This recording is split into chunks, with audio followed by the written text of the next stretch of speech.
අයිබෝවන් අද භාව ටීවී ගුරුගෙදර වැඩසටහන ආරම්භක වැඩසටහන වශයෙන් තමා අද මේ සාකච්ඡාව අපි කරන්න බලාපොරොත්තු වෙන්නේ. භාව ටීවී ඉදිරිපත් කරන ගුරුගෙදර වැඩසටහන සඳහා අද සම්බන්ධ වෙනවා විශ්‍රාමික ගුරු හා විදුහල්පති සංගමේ ජාතික සංවිධානයේ ජාතික සංවිධායක ජීඅයිඑන් බණ්ඩාර මහතා. අයිබෝවන් බණ්ඩාර මහතා. අයිබෝවන්.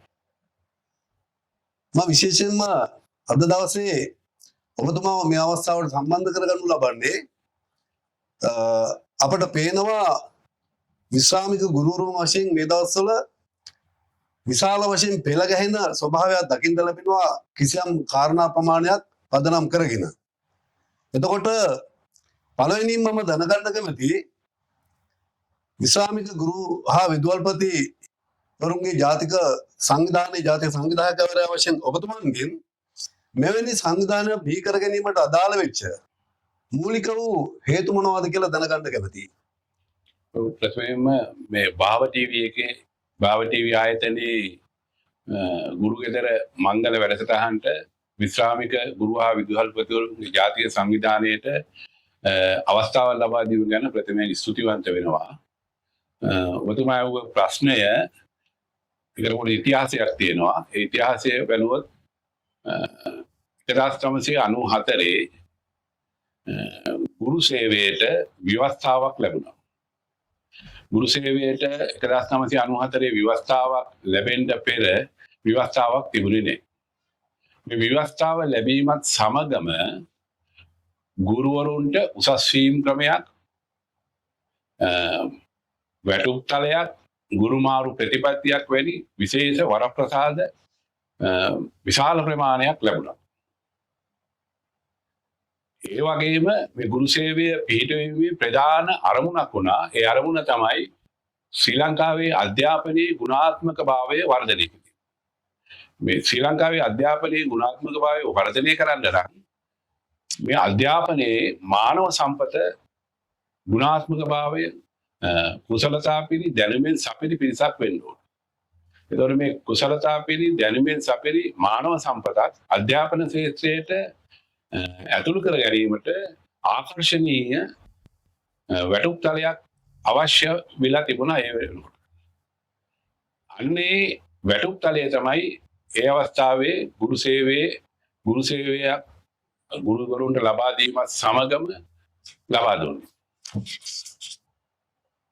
මේ වැටුප් තලය දීප්තිව්‍යාප්ත සේවාවන්ට සමානව වැටුප් තලයක් නිර්මාණය කරලා තිබ්බා. දීප්තිව්‍යාප්ත සේවා කියන්නේ පරිපාලන සේවය, ගණකාධිකාරී සේවය, වෛද්‍ය සේවය වැනි සේවාවන් ඉහළ පිළිගැනීමක් තිබූ සේවාවන්ට සමාන වැටුප් තලයක් ගුරුවරුන්ට ලබා දුන්නා. ඒ ලබා දීමේ ප්‍රධානම අරමුණ තමයි අධ්‍යාපනයේ ගුණාත්මක භාවය වර්ධනය කිරීමට අවශ්‍ය මානව සම්පත දැනුමෙන් සපිරි කුසලතා පිරි මානව සම්පත අධ්‍යාපනය තුළට කැඳවා ගැනීම. අවසනාවකට මේ தත්ත්වය වෙනස් වෙනවා 1997. 1997 බී.සී. පෙරේරා වැටුප් කොමිසම විසින් ශ්‍රී ලංකාවේ සියලුම රාජ්‍ය සේවකයන්ට 60% වැටුප් වැඩිවීමක් ලබා දුන්නා. මේ 60% වැටුප් වැඩිවීම ගුරු හා විදුහල්පතිවරුන්ට ලබා දුන්නේ නැහැ. ඒ වැටුප් වැඩිවීම ලබා දීම සඳහා නිර්දේශ ඉදිරිපත් කළා 297 කියන චක්‍රලේඛනය. ඒ 297 චක්‍රලේඛනයේ 310 වගන්තියේ තියෙනවා ගුරු හා විදුහල්පතිවරුන්ගේ වැටුප් ක්‍රම පසුව දැනුම් දෙනු ලැබේ. වසර 20 අද වෙනකොට වසර 28ක් ගත වෙලා මේ පසුව දැනුම් දෙනු කියව තාම ලබා දුන්නේ නැහැ.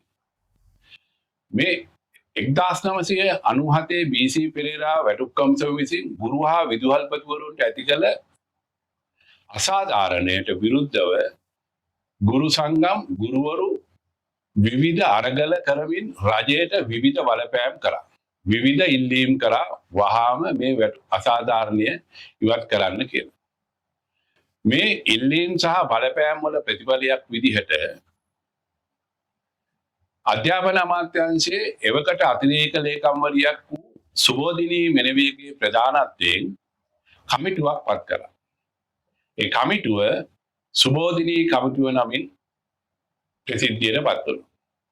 මේ සුබෝධිනී කමිටුව ඔවුන්ගේ නිර්දේශ වලින් පිළිගත්තා 1997 බී.සී. පෙරේරා වැටුප් කොමිසම විසින් ගනු ලබන තීරණ වලින් ගුරු හා විදුහල්පතිවරුන්ට අසාධාරණයක් වෙලා තියෙනවා කියලා. එසේ පිළිගනිමින් ඔවුන් ගුරු හා විදුහල්පතිවරුන්ට වැටුප් ක්‍රමයක් යෝජනා කරා.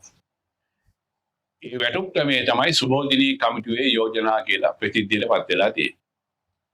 ගුරු හා විදුහල්පතිවරුන්ගේ දැඩි බලපෑම් සහ දැඩි ඉල්ලීම් මත 2022 ජනවාරි මාසයේ අර සුබෝධිනී කමිටුව නිර්දේශ කර වැටුප් වලින් 20%ක් සක්‍රීය සේවයේ සිටි ගුරුවරුන්ට ලබා දුන්නා. මෙතෙන්දී ඇති වුණු ගැටලුව තමයි 1997 ඉඳන් බී.සී. පෙරේරා වැටුප් කොමිසමක් තීරණ නිසා අසාධාරණයට ලක් වෙච්ච පීඩාවට ලක් වෙච්ච ගුරු හා විදුහල්පතිවරුන් අමතක කරලා එවකට ඒ මොහොතේ සිටි සක්‍රීය සේවයේ සිටි ගුරුවරුන්ට පමණක් මේ වැටුප ලබා දී.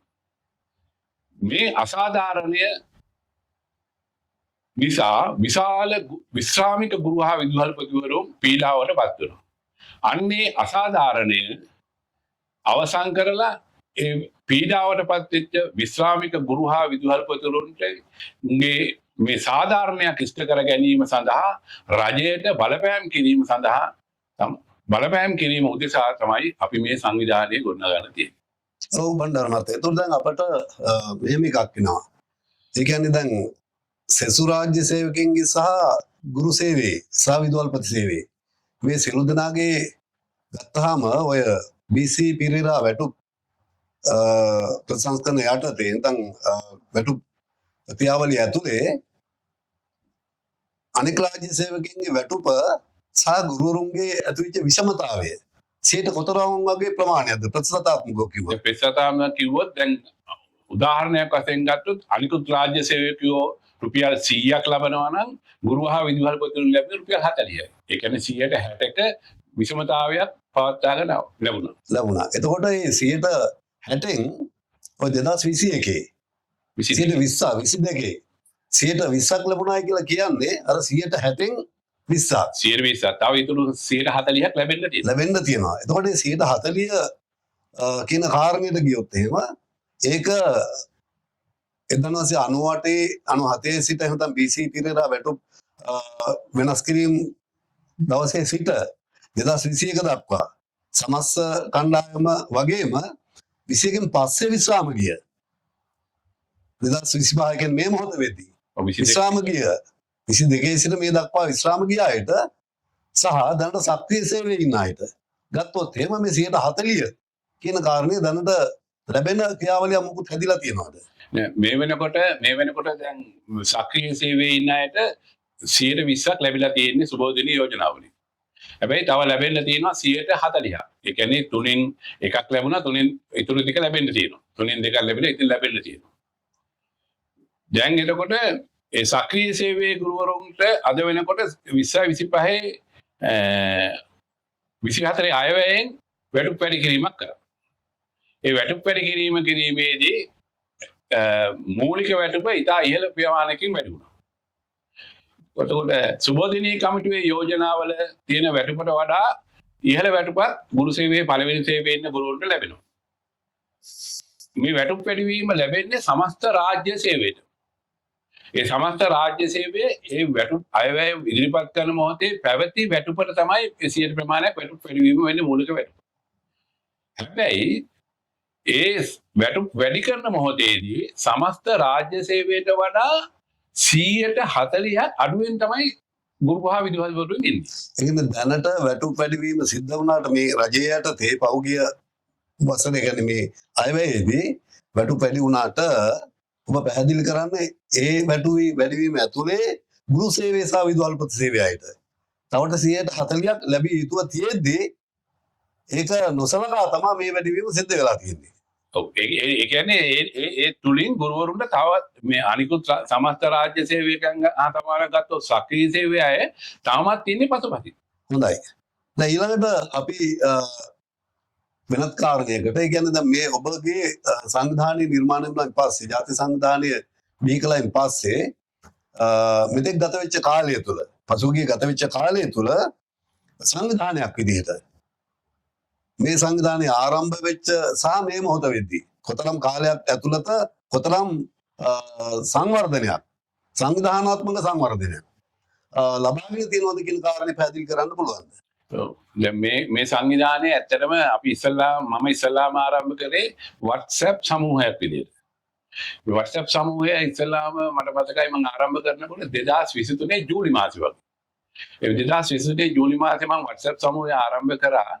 ආරම්භ කරන මොහොතේදී රටේ මේ ප්‍රශ්නය අපේ විශ්‍රාමික ගුරුහාවිදුරුන්ගේ ප්‍රශ්නය සහ සමස්ත රාජ්‍ය සේවයේ විශ්‍රාමිකයන්ගේ ප්‍රශ්න ගැන කතා කරන්න විවිධ සංවිධාන පිටුලා තිබුණා. විවිධ සංවිධාන ඇති වෙලා තිබීම නිසා ඒ මොහොතේ රට තුළ මැතිවරණ උණුසුමකුත් යාන්තමන තිබුණා. එතකොට මේ අපේ ප්‍රශ්නය අපි කියන්නේ විශ්‍රාමික ගුරුහාවිදුහල්පතිතුරු ඇතිලා තියෙන ප්‍රශ්නය කතා කරන්න තවත් සංවිධාන බිහි වෙලා තියෙද්දී තවත් සංවිධාන ඇති කිරීමේ තේරුමක් නැති නිසා මම මේ මොහොතේ නිස්සබ්දව හිටියා. මැතිවරණ උණුසුම අවසන් කළා මැතිවරණයක් පවත්වලා නව රජයක් බලයට පත් වුණා. නව රජයක් බලයට පත් වෙලා පළවෙනි අයවැය ඉදිරිපත් කළා.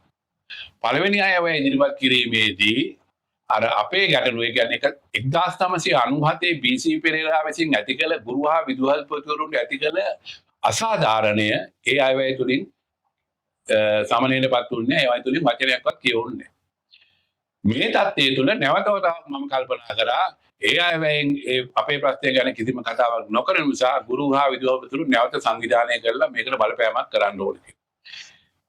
ඒ බලපෑමක් කරන්න ඕනේ කියලා කල්පනා කළා 2025 මාර්තු මාසයේ නැවතත් අර WhatsApp සමූහය මම සක්‍රිය කරා. ඒ සක්‍රිය කිරීම තුළදී රට පුරා තියෙන විවිධ දිස්ත්‍රික් වල තියෙන විශ්‍රාමික ගුරු හා විදුහල්පතිවරු මට දුරකථන ඇමතුම් ලබා දෙන්න පටන් ගත්තා. මේ දුරකථන ඇමතුම් ලබා දීමේදී සෑම දිස්ත්‍රික්කම ක්‍රියාකාරී වැඩ කරන්න පුළුවන් විශාල පිරිසක් දුරකථන ලබා දීමෙන් අපේ මේ WhatsApp සමූහයට එකතු වෙන්න පටන් ගත්තා. මේ තත්ත්වයන් තුළ මේ WhatsApp සමූහයක් වශයෙන් තියෙනවට වඩා සංවිධානයක් වශයෙන් ගොඩනැගිය යුතු නොගොඩනැගිය යුතු බවට අපි විශාල පිරිසක් දුරකථන සාකච්ඡා වලින් නිගමනයට ආවා. ඒ නිගමනයට ඇවිල්ලා අපි ප්‍රථම දිස්ත්‍රික් සංවිධානය මහනුවර දිස්ත්‍රික්කයේ ආරම්භ කරා. මහනුවර දිස්ත්‍රික්කයේ අපි ජනමදුර ශාලාවට රැස් වෙලා විශ්‍රාමික ගුරු හා විදුහල්පතිවරු කීප දෙනෙක් රැස් වෙලා අපි මහනුවර දිස්ත්‍රික් සංවිධානයේ ප්‍රථම සංවිධානයට පිහිටුවා. ඒ මහනුවර දිස්ත්‍රික් සංවිධානයේ පිහිටුවීමෙන් පසු අපි කෑගල්ල, කුරුණෑගල, පුත්තලම, ගාල්ල යන ආදී වශයෙන් ලංකාවේ පුරා බොහෝ දිස්ත්‍රික්වල අපේ දිස්ත්‍රික් සංවිධානය පිහිටුවා. උතුරු නැගෙනහිර පවා දිස්ත්‍රික් සංවිධාන පිහිටුවා. මරකලපුව, යාපනයේ, වවුනියාව, කිලිනොච්චි වගේ බොහෝ දිස්ත්‍රික් සංවිධාන පිහිටුවා. අද වෙනකොට අපි ලංකාව පුරා පැතිරුණු ශක්තිමත් සංවිධානයක් වශයෙන් ගොඩනැගිලා තියෙනවා. එතකොට ලංකාවම ආවරණය වෙන පරිපාලන දිස්ත්‍රික් වශයෙන් ගත්තොත් අපි 25යි. මේ 25 තුළ සෑහෙන ප්‍රමාණයක් මේ වෙනකොට ආවරණය කරලා තියෙනවා වගේ දිස්ත්‍රික් සංවිධාන වශයෙන්. ඒ වගේම දිස්ත්‍රික්කෙන් පල්ලෙහාට අවිලා කලාප සංවිධාන මට්ටමට තාම මේක ක්‍රියාත්මක වුණේ නැද්ද? අපි දැන් කලාප මහනුවර දිස්ත්‍රික් ගත්තාම අපි දෙනුවර කලාපයේ, ගම්පල කලාපයේ, කටුගස්තර කලාපයේ වගේ බොහෝ කලාපවල කලාප සංවිධාන පිළිතුරු කලාප රැස්වීම පවා වාර්තා අවසන්යි. කුරුණෑගල, ගාල්ල, පුත්තලම වගේ සෑම දිස්ත්‍රික්කම දැන් අපි කලාප මට්ටමට රැස්වීම පවත්වලා කලාප සංවිධාන පිළිතුරුලා තියෙනවා. එතකොට මේ වන විට ඉස්ලාමික ගුරු හා විදුහල්පති සංගමයට සම්බන්ධ වෙච්ච එතන මේ සමූහයන් එක්ක සංවිධානාත්මක සම්බන්ධ වෙච්ච ගුරුවරු විදුහල්පතිවරු කොතරම් වගේ ප්‍රමාණයක් දැනට දැන් අපේ සාමාන්‍ය WhatsApp group එකකට සමාජිකයන් ඇතුළත් කරගන්න පුළුවන් 1024ක්. ඔව්. දැන් අපි පළවෙනි group එක WhatsApp group එකකට අවසන් කළා, දෙවෙනි group එකට අවසන් කළා, දැන් තුන්වෙනි group එක යන්නේ. ඒ කියන්නේ අපි 2000 ඉක්ම වූ සමාජික සංඛ්‍යාවක් දැන් අපි දැනට නිශ්චිත වශයෙන් නියෝජනය වෙනවා. ඔව් එතකොට දැන් මෙතනින් එහාට අපි කල්පනා කළොත් එහෙම ඔය කියන්නේ 1990 BC පෙරේරා වැටු විෂමතාවය නිර්මාණය කරපු දවස් සිට 2021 දක්වා ගත්තොත් මේ අතර කාලය තුල සාමාන්‍ය ගුරුවරු කොතරම් ප්‍රමාණයක් විශ්‍රාම ගිහිල්ලා ගුරු සහ විදුහල්පතිවරු විශ්‍රාම ගිහිල්ලා සිටිනවාද කියලා ඔබ ගණනය කරලා තියෙනවා. ඔව් දල වශයෙන් අපි ගණනය කරලා තියෙනවා 85000ක් පමණ විශ්‍රාමික ගුරු සහ විදුහල්පතිවරු මේ ප්‍රශ්නෙට මැදිහත් වෙලා ඉන්නේ. මේ ප්‍රශ්නයත් එක්ක පීඩාවට පත් වෙලා අසාධාරණ ලක් වෙච්ච ඉදසක් වශයෙන් ඉන්නවා. හොඳයි බණ්ඩාර මහත්තයා ඊළඟට අපි මේකෙදි බලමු දැන් ඔබතුමන්ලා දැන් මාර්තු මාසයේ ඉඳලා මේ දක්වා මේ ක්‍රියාව කියන්නේ වඩා සක්‍රීය තත්ත්වයට පත් වුණේ මාර්තු මාසයේ සිට මේ ගත වෙච්ච කාලය තුල මේ කාලය තුල ඔබ ප්‍රශ්නය සංවිධානාත්මක විදිහට ගුරුවරු සහ විදුහල්පතිවරු සංවිධානය කර ගන්නවා වගේම ඉන් එහාට ගිහිල්ලා ඔබට ගිහිල්ලා වර්තමාන රජයේ සමග කුමන හෝ සංවාද සාකච්ඡාවලට එහෙම නැත්නම් ක්‍රියාකාරකම් වලට මේ ප්‍රශ්නේ අරගෙන ගිහිල්ලා තියෙනවද? අවධානයට ලක් කරලා තියෙනවද කියලා පැහැදිලි කරන්න පුළුවන්ද? ඔව් අපි අපේ මේ ගැටලුව අපි මධ්‍යම කාර්ය සභාවේ තීන්දුවක් ගත්තා මේ ගැටලුව විසඳා ගන්න ඕනේ පවතින රජයක. පවතින රජයත් එක්ක සාකච්ඡා කරලා තමයි මේ ගැටලුව විසඳා ගත යුතු වෙන්නේ. මේ පවතින රජයේ ඉන්න බොහෝ පිරිස් මේ ගැටලුව හොඳින් දන්න හොඳින් අවබෝධ කරගත්ත පිරිසක්. මේ පවතින රජයේ කම්කරු නියෝජ්‍ය ඇමති මහින්ද ජයසිංහ ඇමතුමා මේ ප්‍රශ්නේ 1997 ඉඳලා ප්‍රශ්නෙට මැදිහත් වුණු ඇමතිවරයෙක්. එම නිසා අපි තීරණය කළා ඉස්සලාම අපේ මේ සංවිධානයේ පළමු කටයුතු විදිහට රජයේ සමග සාකච්ඡා කරා. ඒ රජයේ සමග සාකච්ඡා කිරීමේදී දිස්ත්‍රික් මට්ටමින් දිස්ත්‍රික් සංවිධාන දිස්ත්‍රික් වල තියෙන මේ රජයේ ප්‍රබල දේශපාලන නායකයින් හමු වීමට තීරණය කරා. ඒ තීරණය කළා ඉවරලා අපි මහනුවර දිස්ත්‍රික්කයේ ප්‍රතිබේම ලාල්කාන්ත ඇමතුමා හංසක විජේමුණි ඇමතුමා වැනි ඇමතිවරුන් දැනුවත් කිරීම කරා. ඊළඟ කුරුණෑගල දිස්ත්‍රික්කයේ ආනන්ද විජේපාල ඇමතුමා වැනි ඒ කුරුණෑගල දිස්ත්‍රික්කේ නියෝජනය කරන ඇමතිවරු දැනුවත් කරා. ඊළඟට ගාල්ල දිස්ත්‍රික්කයේ නලින් හේවගම ඇමතුමා ඇතුළු ඒ ආණ්ඩුව නියෝජනය කරන මැති ඇමතිවරු ගාල්ල දිස්ත්‍රික්කයේ දැනුවත් කරා. මේ ආදි වශයෙන් ලංකාව පුරා සිටින මේ රජයේ ප්‍රබල මැති ඇමතිවරුන් අපි දැනුවත් කිරීම කටයුතු මේ වෙනකොට අවසන් කරලා ඉවරයි. දැන් ඊට අමතරව දිස්ත්‍රික්ක මට්ටමින් වත්මන් රජයේ නියෝජනය කරන ප්‍රබල නියෝජිතයින් සමග සාකච්ඡා කළා වගේම දැන් මේ විශේෂදී වඩා වැදගත් වෙනවා රාජ්‍ය පරිපාලන අමාත්‍යාංශය. රාජ්‍ය පරිපාලන අමාත්‍යවරයා. ඔහු සමග කිසියම් සාකච්ඡාවක් කරන්න මේ වෙනකොට උත්සාහ දරලා තිබුණාද? එහෙනම් සාකච්ඡාවක් කළාද? ඔව් අපි මේ අපේ විෂයද මේ විශ්‍රාමික ගුරු හා විදුහල්පති විශ්‍රාමික ගැටලුව අදාළ වෙන්නේ රාජ්‍ය පරිපාලන අමාත්‍යාංශය. අපි රාජ්‍ය පරිපාලන ඇමතුමා සමග සාකච්ඡාවක් කරා ජාතික මට්ටමේ. රාජ්‍ය පරිපාලන අමාත්‍යාංශයට අපිට කැඳවලා තිබ්බා. ඒ රාජ්‍ය පරිපාලන අමාත්‍යාංශයට අපි අපේ ලේකම්තුමා සභාපතිතුමා ඇතුළු කීප දෙනෙක් සහභාගී වුණා. ඒ සහභාගී වීමේදී අපි රාජ්‍ය පරිපාලන ඇමතුමාට අපේ ගැටලුව සම්බන්ධ මුල සිට අගට ඉතා හොඳින් පැහැදිලි කරලා දුන්නා. ඒ පැහැදිලි කිරීමේදී එතුමා පිළිගත්තා අපිට අසාධාරණයක් වෙලා තියෙනවා කියලා. ඒ අසාධාරණය විසඳීමට පුළුවන් තරම් උත්සාහ කරන බවට එතුමා අපිට පොරොන්දුවක් වුණා. මේ නිශ්චිත පොරොන්දුවක් නෙවෙයි. එතුමා මේක කැබිනට් එකට අයවැය යෝජනාවට ඉදිරිපත් කරනවා කියලා. එතනින් සිද්ධ වෙන දේ පිළිබඳව එතුමාට පැහැදිලි පිළිතුරක් දීමට බැරුණා. එතකොට මේ වෙනකොට සංවිධානයක් වශයෙන් වත්මන් රජයේ මෙතෙක් කාලයක් මේ ප්‍රශ්නේ සමග සම්බන්ධ වෙලා ඉඳපු වත්මන් කම්කරු නියෝජ්‍ය අමාත්‍යවරයා මහින්ද ජයසිංහ මහත්තයා ඒ වගේම ලාල්කාන්ත අමාත්‍යවරයා මේ වත්මන් රජයේ මෙතෙක් ඉතිහාසයේ පුරා හිටපු වෘත්තීය සමිති ප්‍රධානියා මේ වත්මන් රජයේ ඒ වගේම අනිත් පැත්තෙන් ගත්තාම මීට ඍජුවම වගකීම සම්බන්ධ වෙන රාජ්‍ය පරිපාලන අමාත්‍යවරයා. හරි ඒකට මේ සියලු දෙනා ඔබ දැනුවත් කිරීම හරහා මූලික වශයෙන් අපේක්ෂා කරන්නේ මේ එන අයවැය තුලදී මේ සඳහා නිශ්චිත විසඳුමක් ලබා ගැනීමද එහෙම නැත්නම් ඊට එහා ගිහිල්ලා වෙනත් ක්‍රියාවලින් වලට යෑමට අවශ්‍ය ප්‍රවේශයක් එතෙන්දී අරන් තියෙන්නේ නෑ අපි විශ්‍රාමිකයෝ කියලා කියන්නේ ජීවිතයේ සැඳෑ සමය ගත කරන පිරිසක්. මේ පිරිස සියලු දෙනාම වයස අවුරුදු 60ට වැඩි පිරිසක්. 1997 ඉඳලා මේ පීඩාවට පස්සේ පිරිස ගත්තාම සමහර පිරිස් ඉන්නවා අවුරුදු 80 75 90 වගේ ගුරුවරුන් ඉන්නවා. සමහර ගුරුවරුන් රෝද පුටු වල ඉන්නේ, සමහර ගුරුවරුන් ලෙඩ ඇඳේ ඉන්නේ. මේ ප්‍රශ්නය තවදුරටත් කල් දැමීමට නොහැකි. ඒ නිසා අපේ ප්‍රධාන ඉල්ලීම තමයි 20යි 26 අයවැය මේ ප්‍රශ්නය අවසන් කරන්න. ඔව් එතකොට එතෙන් යද්දී අපි මේ පැත්තෙන් කල්පනා කළොත් පැහැදිලි දැන් ඇත්තටම 1997 සිට ගත්තොත් එහෙම ගත වෙච්ච ඒ වසර 24ක වගේ කාලයක තුල මේ සියලු විශ්‍රාම ගිය විදුහල්පතිවරුන් සහ ගුරුවරුන්ට මේ 60 වැටුප් වැඩිවීම අනිවාර්යයි හිමි. ඒක අයිතියක් හිමිකමක්. එතකොට මේ හිමිකම තමයි උල්ලංඝනය වෙලා තියෙන්නේ. ඒතොර රජය ප්‍රතිපත්ති වශයෙන් ඒකට විරුද්ධ වෙන්න බැරි බව අපි දන්නවා. මොකද මහින්ද ජයසිංහ මේ පැත්තේ ලාල්කාන්ත අමාත්‍යවරයා වගේ රාජ්‍ය පරිපාලන අමාත්‍යවරයා වගේ මේ කාරණේ ගැන දැනුවත් භාවයෙන් ඉන්න නිසාම අපි විශ්වාස කරනවා මේක ඕන මගහරින්න බෑ කියලා. මොකද උන් කාරණේ හොඳින්ම දන්න නිසා.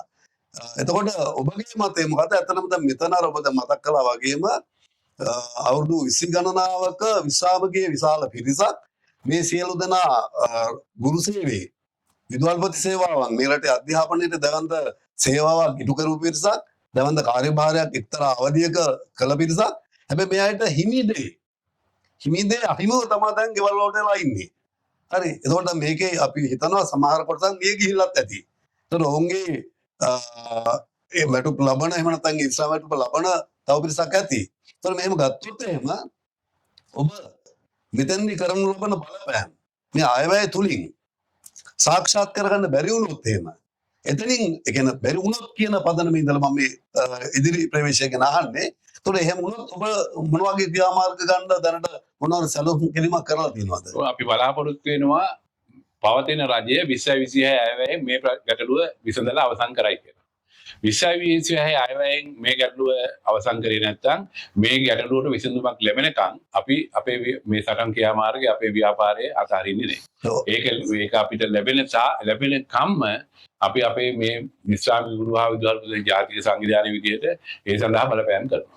ඔව් දැන් ඒ අතරේ අපි පොඩි අධ්‍යයනයක් කළාම අපිට පේනවා පහුගිය කාලේ වත්මන් රජයේ කම්කරු නියෝජ්‍ය අමාත්‍යවරයා මහින්ද ජයසිංහ මැතිතුමා ඇතුළු පිරිස් ගුරු සංගම් එකතු වෙලා මේ සම්බන්ධව උසාවි ක්‍රියාමාර්ග අරගෙන තියෙනවා. මොකක් හරි මම හිතනවා මේ දෙවෙනිදා විතර වෙනකොට මොකක් හරි අධිකරණ ක්‍රියාවලිය කරා එන මේ තීන්දුවක් එන්න නියමිතයි මොකක් හරි විදියකට. ඒතකොට දැන් ඒකේ පැමිණිලි පක්ෂය උනේ ඒ වකට. ඒ කියන්නේ පැමිණිල්ල දානකොට පැමිණිලි පක්ෂය උනේ වත්මන් රජයමයි.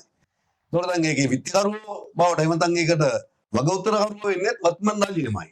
ඒතකොට මේ විසඳුමක් මේ දෙවෙනිදා මේ තව දවසකින් දෙකකින් එන දෙවෙනිදා වෙනකොට ලැබෙයි කියලා මොනවා හරි එහෙම විශ්වාසයක් ඔබ සංවිධානය තුල තියෙනවද දැනට?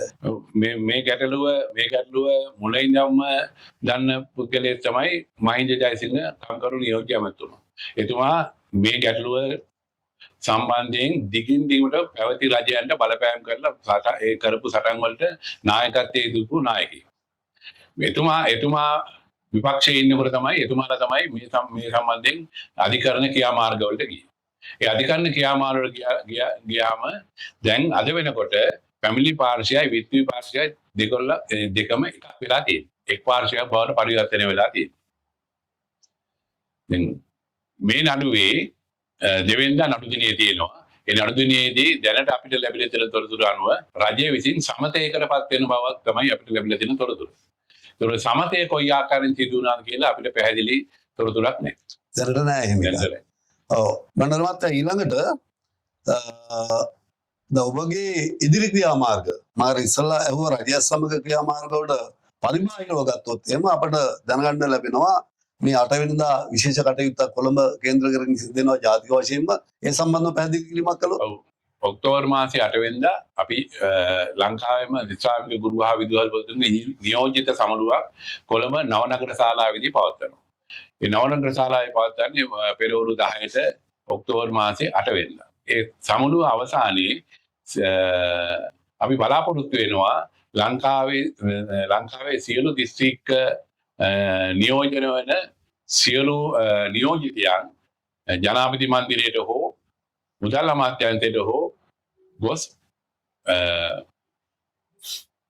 2000ක 3000ක පමණ විශ්‍රාමිකයන්ගේ අත්සන් සහිතව සංදේශයක් ජනාධිපතිතුමාට හෝ මුදල් අමාත්‍යාංශයට බාර දීලා 2026 මේ ගැටලුව විසඳලා අවසන් කරන ලෙස ඉල්ලීම කරා.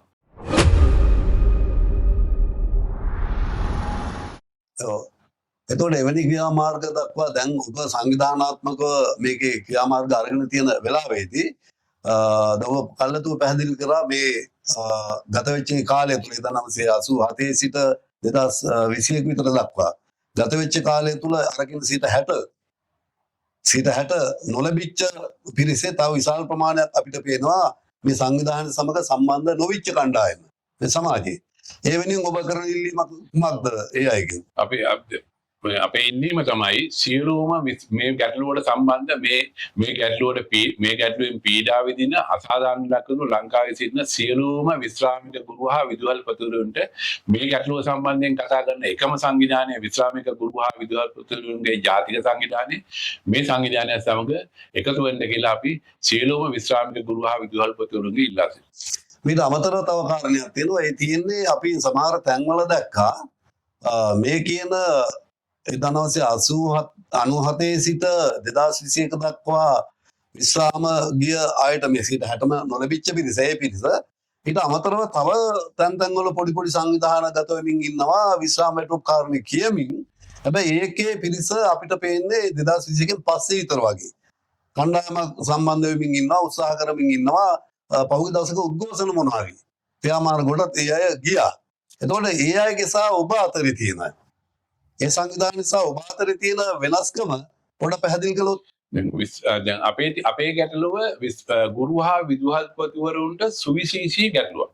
සමස්ත රාජ්‍ය සේවයෙන් පරිබාහිරව ගුරු හා විදුහල්පතිවරුන්ට තියෙන සුවිශේෂී ගැටලුවක් තමයි 1997 BC පෙරේරා වැටුප් කමිටුව විසින් සමස්ත රාජ්‍ය සේවයේ සියලුම සේවකයන්ට 60%ක වැටුප් වැඩි කිරීමක් කරලා ගුරු හා විදුහල්පතිවරුන්ට ඒ වැටුප් වැඩිවීම ලබා නොදුන්න එක. 1997 ඉඳලා අද වෙනකන් ගුරු හා විදුහල්පතිවරුන් ඒ අසාධාරණ පීඩාවටපත් වෙනවා. එතකොට සමස්ත රාජ්‍ය සේවයට නොමැති ප්‍රශ්නයක් ගුරු හා විදුහල්පතිවරුන්ට තියෙනවා. අපි ඉල්ලන්නේ මේ වැටුප් වැඩිවීමක් නෙවෙයි. අපි ඉල්ලන්නේ අපිට අහිමි කළ වැටුපක්. අපිට අහිමි කළ වැටුපක් ලබා දෙන්න ලෙසයි අපි ඉල්ලන්නේ. ඉල්ලීම කරන්නේ. ඒතර මේකේදී අවසන් වශයෙන් මම අහන ප්‍රශ්නේ තියෙනවා දැන් එතකොට දැන් 60 දැන් කොටසකට 120ක් ලැබිලා තියෙනවා. තව 140ක් ලැබෙන්න තියෙනවා. එතකොට දැන් ඔබට 120 ලබා ගැනීම තමයි මේ අරගලේ පළමු අරමුණ. පළමු අධීරයේ ඔබගේ අරමුණ තියෙන 120 ලබා ගැනීම. ඒක හිමිකම තමන්ගේ. එතකොට ඔබ යම් සමාන තත්වයකට එනවා 2021 සිට මේ දක්වා විශ්‍රාම ගිය අයට ඔබ සමාන වෙනවා. එතකොට අපි විශ්වාස කරනවා එතකොට ඔබගේ සංවිධානයේටම අර 21කින් පස්සේ විශ්‍රාම ගිය අයටත් එකතු වෙන්න පුළුවන් වෙයි කියන එකත්. ඒ වගේම අපි විශ්වාස කරනවා දැන් සක්‍රීය සේවයේ ඉන්න 2,50,000 60,000ක් විතර වෙන ගුරු විදුහල්පතිවරුන්ට තව 140ක් ලැබෙන්න නියමිතයි. එතකොට මේ 140 කියන මුළු 160ම අවසානයේ ලබා ගැනීමේදී ඔබගේ කණ්ඩායම ඒ වගේ 21කින් පස්සේ විශ්‍රාම ගිය කණ්ඩායම ඒ වගේම දැනට සක්‍රීය සේවයේ ඉන්න. එතකොට බොහෝ විට ලක්ෂ 4කට විතර ආසන්න ප්‍රමාණයක් 3මාරකට ආසන්න වගේ ප්‍රමාණයක් මේකේ අවසාන වශයෙන් එකතු වෙන්න වෙයි කියන විශ්වාසයක් අපට තියෙනවා. එහෙම නැත්නම් එහෙම අදහසක් දෙනවා මොකද ඉතුරුනේ නැත්නම් අවසානයේ එතන තමයි යන්න වෙන්නේ කියන එක. ඒ සම්බන්ධව ඔබට යම් පැහැදිලි කිරීමක් තියෙනවා. අද වෙනකොට ගුරු හා විදුහල්පතිවරු අතරත් විෂමතාවයක් තියෙනවා. ඒ කියන්නේ 22කට පෙර සහ 22කට පසු කියලා. ඒතර 22කට පෙර අයට 3න් එකක් ලැබුණා. අනිත් අය 22කට පෙර අයට එහෙම ලැබුණේ නෑ. දැන් අපි අපේ ඉල්ලීම මේ 3න් එක අපිට ලැබුණාට පස්සේ අපි ගුරුවරු විදුහල්පතිවරුන්ගේ වැටුප්තර සමාන වෙනවා විශ්‍රාමිකයන්. එතකොට 25න් පස්සේ සක්‍රීය සේවයේ ඉන්න අයගේ වැටුප වෙන එකක් වෙනවා. 25න් පස්සේ විශ්‍රාම යන ගුරුවරුන්ගේ විශ්‍රාම වැටුප සහ 24/12/31කට පෙර විශ්‍රාම ගිය ගුරුවරුන්ගේ විදුහල්පතිවරුන්ගේ වැටුප අතර වෙනස් පරතරයක් ඇති වෙනවා. විෂමතාවයක් තියෙනවා. එතකොට දැන් සක්‍රීය සේවයේ ඉන්න අයට 3න් 2ක් තව ලැබෙන්න ඕනේ. එතකොට මේ සටන කරන්න ඕනේ දැන් සක්‍රීය සේවයේ ඉන්න ගුරු හා විදුහල්පතිවරුන් නියෝජනය කරන ගුරු සංඝම්. දැන් ඒකට ලංකාවේ 40 ලබා ගැනීම සඳහා කරන්න ඕනේ ඒ ගුරු සංඝම්. එතකොට අපිට දැන් මේ 3 එක ලැබුණාට පස්සේ විශ්‍රාමික ගුරු මහාවිද්‍යාලවල සියලු දෙනාම එකයි. සමාන එක මට්ටමට සමාන මට්ටමට එනවා. මේ දක්වා ඉන්න මේ දක්වා ඉන්න 24/12/31 දක්වා ඉන්න සියලුම විශ්‍රාමික ගුරු මහාවිද්‍යාලවල සමාන වැටුප් තලයකට එනවා. 97 ඉඳලා 97 ඉඳලම වැටුප් තලයකට එනවා. ඔව් ඊට පස්සේ තියෙන ඒක අමතක ඊට පස්සේ තියෙන ගැටලුව තමයි ඉතිරි 3න් 2 කොහොමද ලබා ගන්න කියන්නේ. ඒ 3න් 2 ලබා ගැනීමේ සටන කළ යුත්තේ සක්‍රීය සේවයේ ඉන්න අය. ඒකට නායකත්වය ගුරු මහාවිද්‍යාල පොදු. ඒකට නායකත්වය දෙන්න ඕනේ සක්‍රීය සේවයේ නියෝජනය කරන ගුරු මහාවිද්‍යාල පොදු නියෝජනය කරන ගුරු සංඝ. සහ විද්‍යාලපති සංඝ. එතකොට මේ සටන කරන අවස්ථාවේදී අපිත් මැදිහත් වෙනවා. මොකද අපිටත් ඒක අයිති නිසා අපිත් ඒ සටනත් එක්ක සම්බන්ධ වෙන්න බලාපොරොත්තු වෙනවා. හොඳයි හිතවතුනි ඔබට පැහැදිලි ඇති විශ්‍රාමික ගුරු හා විදුහල්පතිවරුන්ගේ ජාතික සංවිධානයේ විසින් කුමන අරමුණක් වෙනුවෙන් මේ සංවිධානය බිහි කරගෙන සහ මේ ක්‍රියාකාරීත්වය තුළ ඉන්නේ කියන ඔබට පැහැදිලි ඇති. මේක නැවත සාරාංශ කරලා ගත්තොත් එහෙනම් ඇත්තටම මෙතුමා බණ්ඩාර මහත්මයා පැහැදිලි කරා වගේම 1997 සිට BC පෙරේරා වැටුප් කොමිෂමේ සිට ඇතිවෙච්ච විෂමතාවයක් එහෙම නැත්නම් නොසලකා හැරීමක් ගුරු සහ විදුහල්පති සේවයේ නොසලකා වැටුප් වැඩිවීමේ තත්ත්වයේ මත ඇතිවෙච්ච ප්‍රශ්නයක් මේ තියෙන්නේ. ඒතකොට ප්‍රශ්නය අවුරුදු දැන් 20 ගණනාවක් 27ක් 28ක් ඉදිරියට ආපු ප්‍රශ්නයක් තියෙන්නේ.